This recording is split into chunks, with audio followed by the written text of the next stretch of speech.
Hello and welcome to NDTV 24/7. I'm Rohit Wellington. Let's begin with our top story. India has reported a massive rise in COVID cases on Thursday. Over 90,000 cases were reported in a span of 24 hours. The cases have risen from just around 7,000 to over 90,000 now in a matter of weeks.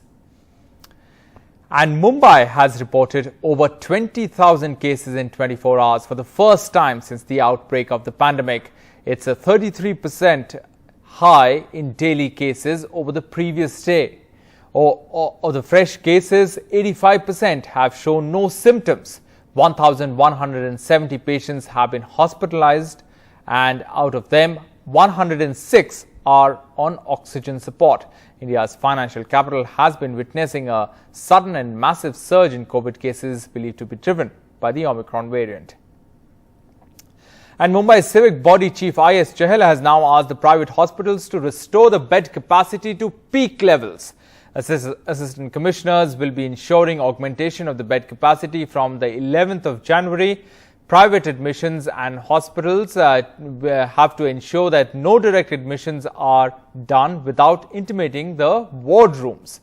80% of the total COVID beds and 100% ICU beds at private hospitals have to be reserved now for war rooms to allot to COVID patients. No direct admissions into reserved beds to be allowed at private hospitals.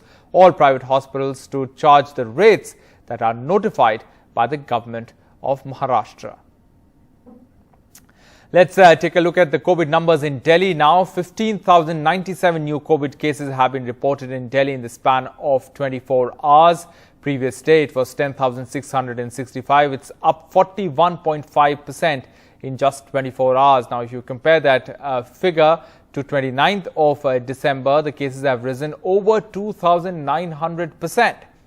Now, 1,004 COVID patients have been admitted to hospitals in Delhi in the last 24 hours. 769 patients have not required oxygen or ventilator support. 211 patients have been admitted with oxygen support.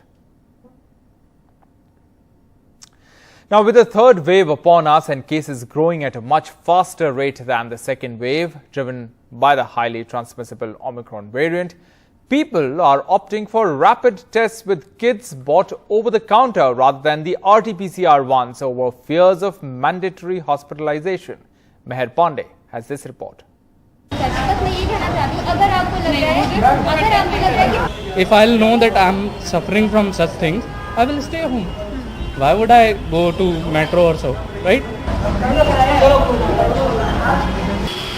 At this metro station in East Delhi, where the Delhi government has set up an RT-PCR testing booth for random sampling, most people are avoiding tests in the fear that they may be mandatorily hospitalized.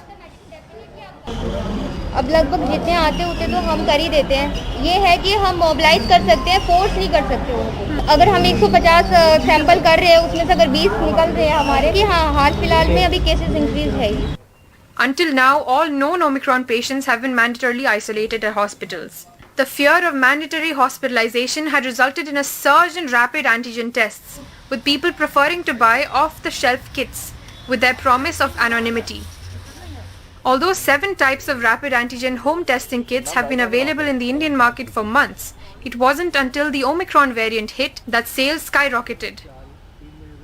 देखिए all of a sudden जो regular चीज़ें जा रही थी mask sanitiser उनको छोड़ के ये रैपिड एंटीजन टेस्ट किट की demand all of a sudden पिछले 3-4 दिन से एक्सट्रीम हाई पे चली गई है। हम आउट ऑफ स्टॉक हो चुके हैं already.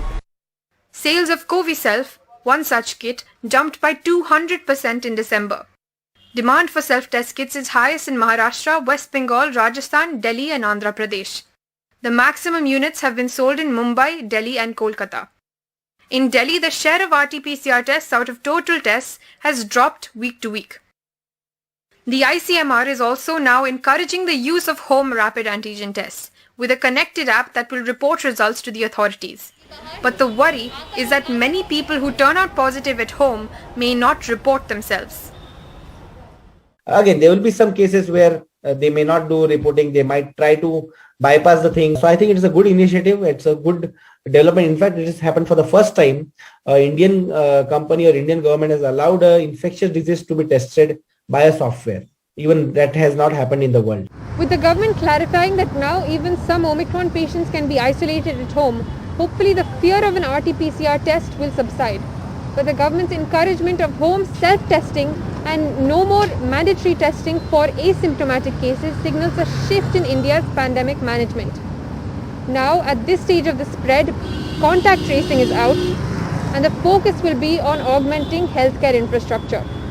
With Sanjay Kaushik, Meher Pandey for NDTV. The focus is on augmenting healthcare infrastructure. In Karnataka too, over 4,200 cases have been reported, and Bengaluru is reporting nearly 85% of the state's cases, with 3,605 testing positive. Doctors are worried about the doubling rate of cases in the state, and the private hospitals and private medical colleges have been asked to reserve 50 to 75% of beds for COVID patients. Bengaluru markets crowded as ever, despite numbers spiraling in Karnataka, record daily spikes 2 days in a row.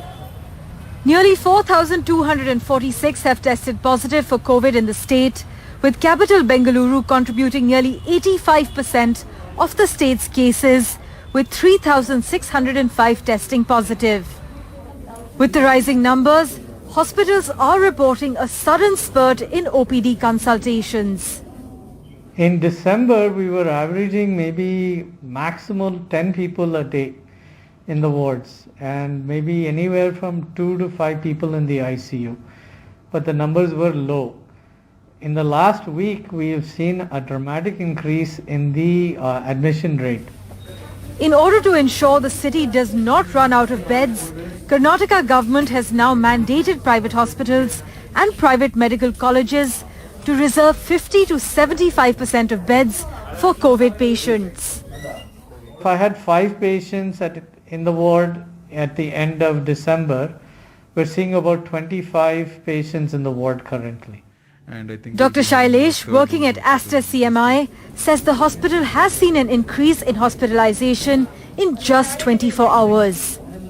We had around 4 or 5 cases a week back, and now we are having around 10-11. In the last 24 hours, we have had some 4 or 5 admissions. So that is like probably a spurt which has happened. While Karnataka's testing numbers have hovered between 1 lakh and 1,20,000, home collection of RT-PCR has doubled in a matter of 3 days. The last 10 days of December, we will be doing, let's say, close to 100 numbers. And now we have crossed close to 200 numbers in the last 3-4 days. And it's keeping on climbing as we speak. During the second wave, Bengaluru's health infrastructure had collapsed. Speaking exclusively to NDTV, D. Randeep, Health Commissioner, described how the state is trying to ensure hospitals can handle the extra burden in the third wave. Presently, we are seeing a hospitalization rate of well under 2 to 3%, while daily admissions have increased in the Bangalore city area from around 15 to 16 earlier to about 50 to 60.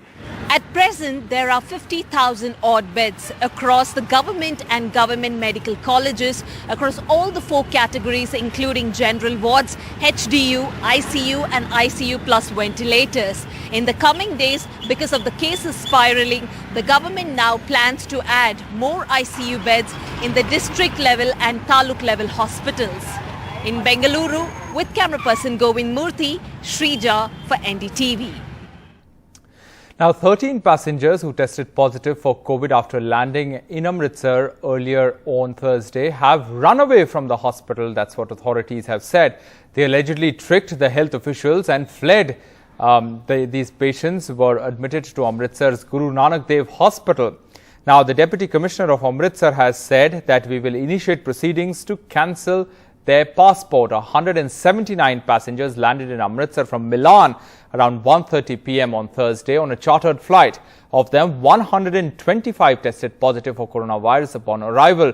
All COVID positive passengers were sent to institutional quarantine.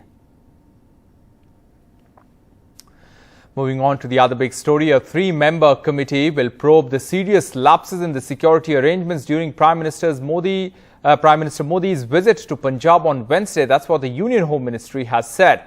The lapses in Prime Minister's security led to the exposure of the VVIP to grave security risk. That's what Home Ministry said in this tweet.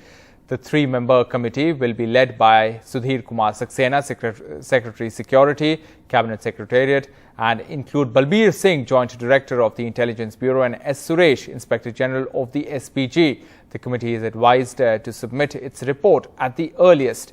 Now, the BJP has released what it says are internal memos of the Punjab police, claiming that they mentioned the last-minute changes in the travel plan. The Congress in the state has ferociously defended its police in what has now snowballed into a political slugfest with just months left for the assembly elections.